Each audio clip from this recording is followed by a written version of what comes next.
This has become really, really popular because as systems get more sophisticated and strong filters are in place, hackers can't get in as easy as they used to. So they rely on the weakest link in the equation. That's us.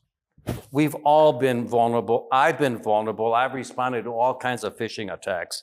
So phishing is basically social engineering where they try to engage you in one way or another. And these people, they'll either call you, send you a text, or send an email, and they're professionals at eliciting information from you. I've had so many clients in the 18 years I've been doing this. They said, hey, I was just talking to somebody because I got an email. They got into my computer because they said I have these viruses and they're working on it right now. When you let them in your computer, because first they scare you. We have to take care of it. We're going to take care of it. Don't worry about it. You give them access. So while they're pretending they're fixing your computer, there's nothing wrong with your computer, by the way. While they pretend and you'll see them doing some activity stuff, they're actually siphoning the data from your computer. They're looking at your documents, at your downloads, at your desktop for any type of financial. So if you have a folder called finance, where you keep all your data, or passwords for that matter, they're pulling that. So as they're engaging you and time is going by, I had a client tell me, yeah, I was on the phone 2 hours. Oh, yeah. I'm like, what? What were they doing for 2 hours? They can also install software so they can remote in without your supervision later on. So stop and think.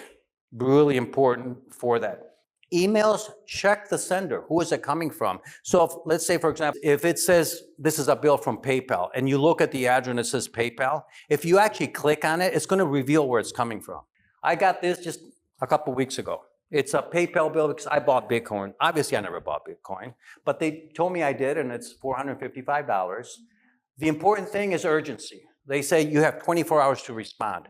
Now, PayPal doesn't tell you that, but again, it scares you. And so I got to respond, call this number.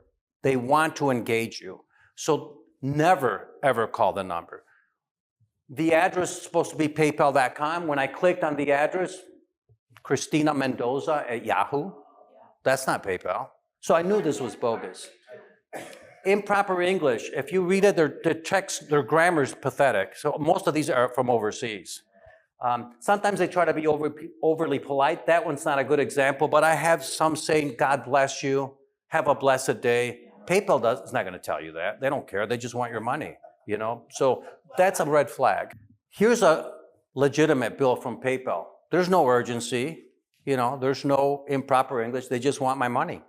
And that's just a receipt. When I clicked on the PayPal, it reveals it's PayPal. So this is key. Always click on the sender and it will reveal who it is. Text messages.